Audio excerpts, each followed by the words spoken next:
ಇದ್ರೆ ನೆಮ್ಮದಿ ಎಂಟ್ರಿ ಆಗ್ತಿರಲ್ಲ.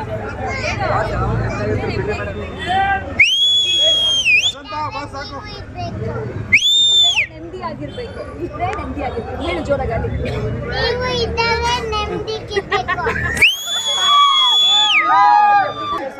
ಒಂದೇ ಒಂದು ವಿಷಯ ಹೇಳ್ಬೇಕು ಅಂತ ಇಷ್ಟಪಡ್ತೀನಿ. ಇಷ್ಟು ದಿನ ಅವ್ರಿಗೆ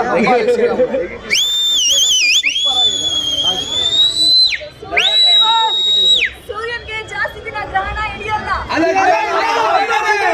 ಇನ್ನೊಂದು ಹೇಳ್ಬೇಕು ಅಂದ್ರೆ ಉತ್ಸವ ಮೂರ್ತಿ ಮಾತ್ರ ಒಳಗಿದೆ. ಸರಿ, ನಾವು ಪೂಜಾರಿಗಳೆಲ್ಲ ಹಬ್ಬ ಮಾಡ್ತಾವ್ರಿ ಇಲ್ಲಿ, ಅಷ್ಟೇ ಹೇಳ್ಬೋದು. ಚಾಲೆಂಜಿಂಗ್ ಸ್ಟಾರ್ ದರ್ಶನ್ಗೆ, ಅಭಿಮಾನಿಗಳು ಇಷ್ಟೊಂದು ಜನ ಇದ್ದಾರೆ ಅಂತಂದ್ರೆ ಅವ್ರು ಸಂಪಾದನೆ ಮಾಡಿರೋ ಆಸ್ತಿ ಅಂದ್ರೆ ಅಭಿಮಾನಿಗಳು, ಅದೊಂದು ಮೇನು. ಮತ್ತೇನಂತಂದ್ರೆ ಮೇಡಮ್, ದಯವಿಟ್ಟು ಒಂದು ರಿಕ್ವೆಸ್ಟ್, ಬೇಜಾರು ಮಾಡ್ಕೋಬೇಡಿ. ಅವ್ರಿಗೆ ಏನು ತಪ್ಪು ಮಾಡಿತ್ತು ಅದು ಮಾತ್ರ ತೋರಿಸಿ. ಎಲ್ಲ ಮೀಡಿಯಾದಲ್ಲೂ ಏನೋ ಇಲ್ದಿರೋದೆಲ್ಲ ತೋರಿಸ್ಬೇಡಿ ಮೇಡಮ್. ಯಾಕಂದ್ರೆ ಇಷ್ಟೊಂದು ಜನ ಅವ್ರು ದುಡ್ಡು ಕೊಟ್ಟು ಕಳ್ಸಿರೋದಲ್ಲ ಮೇಡಮ್, ಅವ್ರು ಒಂದು ಒಳ್ಳೆತನಕ್ಕೆ ಬಂದಿರೋದು ಅಷ್ಟೇ.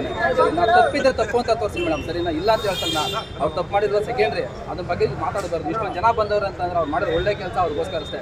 ಯಾರು ಬಂದು ದರ್ಶನ್ ಕಡೆಯವ್ರು ಬಂದು ಇಲ್ಲಾಂದ್ರೆ ಅವ್ರು ದುಡ್ಡು ಕೊಟ್ಟು ಬ್ಯಾನರ್ ಹಾಕ್ಸಿಲ್ಲ ಮೇಡಮ್. ಇಷ್ಟೊಂದು ಅಭಿಮಾನಿಗಳು ನಡೀತಾ ಬಂದು ಅಷ್ಟೊಂದು ಪಟಾಕಿ ಹೊಡೆದು ಬ್ಯಾನರ್ ಹಾಕಿದ್ದಾರೆ ಅಂತಂದ್ರೆ ಅವ್ರು ಸಂಪಾದನೆ ಮಾಡೋದು ಆಸ್ತಿ ಮೇಡಮ್. ತಪ್ಪಿದ್ರೆ ತಪ್ಪಿರುತ್ತೆ ಅಷ್ಟೇ, ಸರಿನಾ? ಜೈ D boss,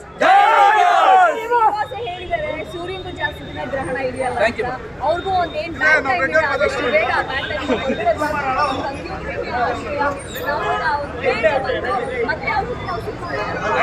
Jai D boss, Jai D boss. But ಅವ್ರ ಹೇಟರ್ಸ್ ಬಾಸ್ ಮೂವಿ ಡೆವೆಲ್ಲು ಹೇಟರ್ಸ್ಗೆಲ್ಲ ಕೊಡ್ರೋ ಬರ್ನಲ್ಲು ಅಂತ ಹೇಳಿ ಎಲ್ಲರೂ ಬರ್ನಲ್ಲಿ ಹಾಕೊಂಡ್ರಿ. ಯಾಕಂದ್ರೆ ಅವ್ರು ಕಾಯ್ತಾ ಇದ್ರು ಬಾಸ್ ಒಳಗಡೆ ಇದ್ದಾರೆ. ಅವ್ರು ಇದ್ದಾಗ ಹೊರಗೆ ಬಂದಿಲ್ಲ. ಒಂದು ಮಿನಿಮಮ್ 3 ಶೋ ನೋಡೇ ನೋಡ್ತೀವಿ.